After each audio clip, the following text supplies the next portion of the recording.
Hello friends, welcome my channel. তোমরা হচ্ছে পুতুলের রেসিপি। আমি তোমাদের বন্ধু পুতুল। তো আজকে আমি একটা মুখরোচক আইটেম করব। তার জন্য এখানে আমি বাসি ভাত নিয়ে নিয়েছি, বা তোমরা পান্তা ভাতও নিতে পারো। আর এখানে নিয়েছি পেঁয়াজ কুচি, বিম কড়াই, ধনেপাতা, কাঁচা লঙ্কা, সিম, আলু, ফুলকপি, মটরশুঁটি আর কারি পাতা। আর এদিকে নিয়েছি দুটো ডিম আর কুচনো গাজর।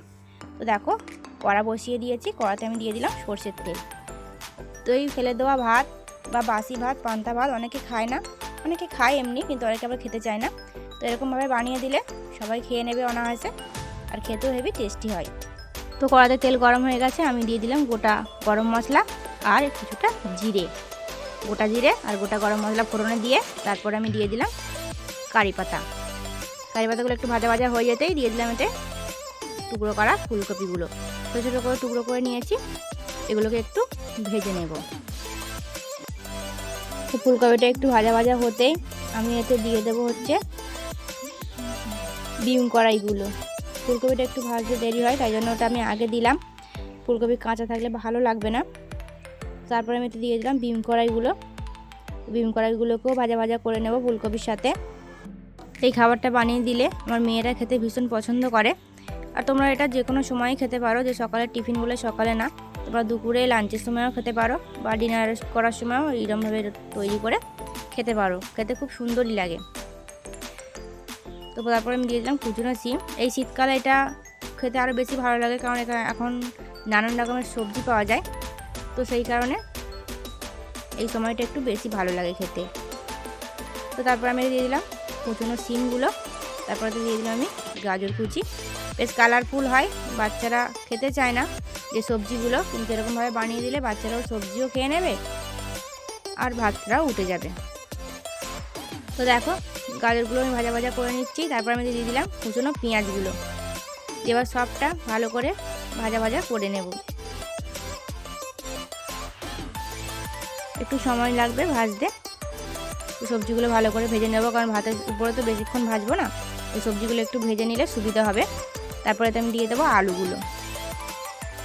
আলু ভাজতে বেশিক্ষণ সময় লাগে না, তাই আলুগুলো লাস্টে দিলাম। এবার ভালো করে সব কিছু মিক্স করে নিচ্ছি। সেরা কাঁচা লঙ্কা দিয়ে দিয়েছি, যেহেতু আমার মেয়েরা ঝাল খায় সেই জন্য অসুবিধা নেই। যারা ঝাল খায় না তারা গোটা দিতে পারো, পরে পাতে যে যার কামড়ে কামড়ে খেতে পারো। তো দেখো, এবার সবজিগুলোকে ভালো করে ভেজে নেব।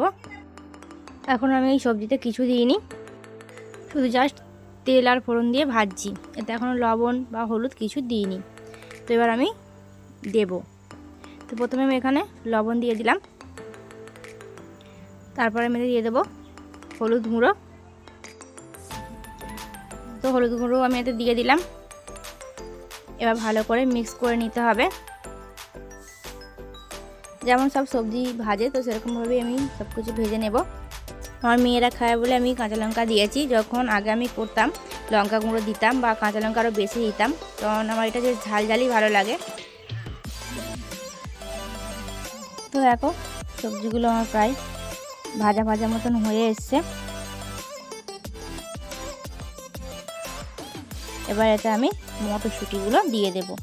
মটরশুঁটিগুলো বেশি তো ভাজতে হয় না, সেই জন্য আমি এটা লাস্টে দিচ্ছি। মটরশুঁটিগুলো দিয়েও কিছুক্ষণ আমি নেড়ে নেব।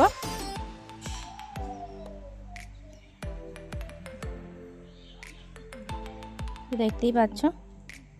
এবার আমি কিছুক্ষণ চাপা দিয়ে দেব, তাড়াতাড়ি যাতে সিদ্ধ হয়ে যায়। তো চাপা দিয়ে দিলাম, আর এদিকে আমি ততক্ষণ দুটো ডিম ফাটিয়ে নিচ্ছি লবণ দিয়ে। তো দেখো, আমি ডিমগুলোকে ফাটিয়ে রেখে দিলাম। আর এদিকে ঢাকাটা খুলে দেখবো ভাজাটা কতদূর হলো। তো দেখো, ঢাকাটা খুললাম। ভাজাটা অনেকটাই হয়ে গেছে, এবার নামিয়ে নিলেই হয়ে যাবে। তো একটু নাড়াচাড়া করে আমি নামিয়ে নেব। তো দেখো, ভাজাগুলো আমি নামিয়ে নিচ্ছি।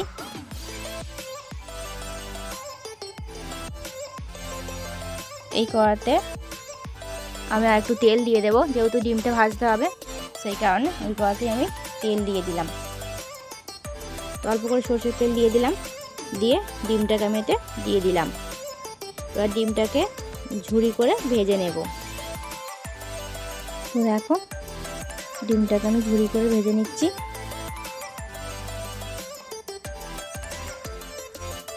তোমরা চাইলে ডিম দিতেও পারো, নাও দিতে পারো। তোমরা চাইলে এত সবজি দিতেও পারো, নাও দিতে পারো। সবজি দিলে ভালো হয়, নাহলে তোমরা আলু পেঁয়াজ এমনি দিয়েও করতে পারো, ওটাও ভালো হয়, খারাপ লাগে না। তো দেখো ডিমটা আমার ঝুরি করে ভাজা হয়ে গেছে। এবার এই ডিমেতেই আমি সেই ভাতগুলো দিয়ে দেবো। এটা আমার আগের দিনের রাতের ভাত। সচরাচর ভাত আমি রাখি না, জলে দিয়ে দিই, যেহেতু আমাদের পুকুর আছে, তো মাছ আছে, তারা খেয়ে নেয়। তো মাঝে মাঝে ইচ্ছে যখন হয় তখন এরকমভাবে আমি বানিয়ে খাই। আর আজকে মেয়েরা বায়না করছিল, তাই এটা বানানো। তো বানালাম যখন, তখন ভাবলাম যে তোমাদের সাথে একটু শেয়ার করি, তো সেই কারণে ভিডিওটা আমি তৈরি করলাম। তো দেখো এবার ভাতগুলো আমি দিয়ে দিচ্ছি ডিমের সাথে।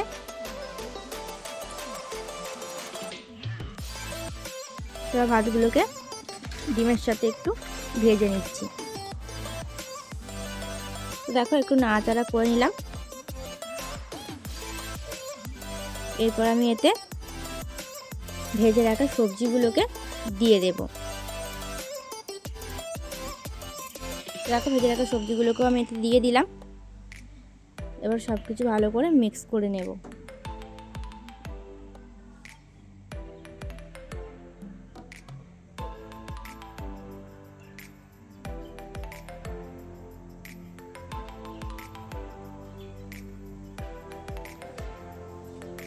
দেখো দেখতে কতটা কালারফুল লাগছে, সব রকম সবজি আছে বলে দেখতে অনেকটা সুন্দর লাগছে, কালারফুল লাগছে।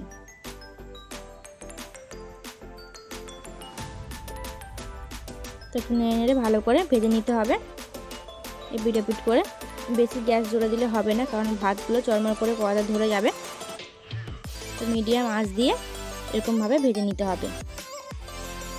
তো কিছুক্ষণ নাড়াচাড়া করে নিলাম। যখন আমি সবজি ভেজেছিলাম তখন তো আমি লবণ দিয়েছিলাম সবজির পরিমাণে, ভাতটা দিয়েছিলাম, সেই ভাতটার পরিমাণে লবণটাও দিতে হবে, নাহলে টেস্ট আসবে না। তো আমি ভাতের পরিমাণেও কিছুটা লবণ আমি এতে অ্যাড করব। তো দেখো লবণটাও অ্যাড করে দিলাম। এবার ভালো করে নাড়িয়ে নেব, দিয়ে নামিয়ে নিলেই হয়ে যাবে। তো বন্ধুরা আজকের রেসিপিটা তোমাদের কেমন লাগলো অবশ্যই কমেন্ট করে জানিও, আর ভালো লাগলে লাইক কমেন্ট শেয়ার করে দিও, আর নতুন হলে চ্যানেলটা সাবস্ক্রাইব করে দিয়ে পাশে থেকো, আর এই রেসিপিটা একবার হলেও ট্রাই করে দেখো। তো দেখো হয়ে গেছে ভাজা। এবার আমি এটাকে নামিয়ে নেব। তো দেখো বন্ধুরা আমি নামিয়ে নিলাম থালাতে। উপর থেকে আমি গার্নিশিং করে দেব ধনেপাতা কাঁচা লঙ্কা দিয়ে। ওটা আমি জাস্ট এমনি করব, ভালো বা সুন্দর দেখানোর জন্য। তো দেখো রেসিপিটা আমার অলমোস্ট ডান হয়ে গেছে। তো চলো আজকের মতন টাটা, দেখা হচ্ছে নতুন কোনো ভিডিওর সাথে, বাই।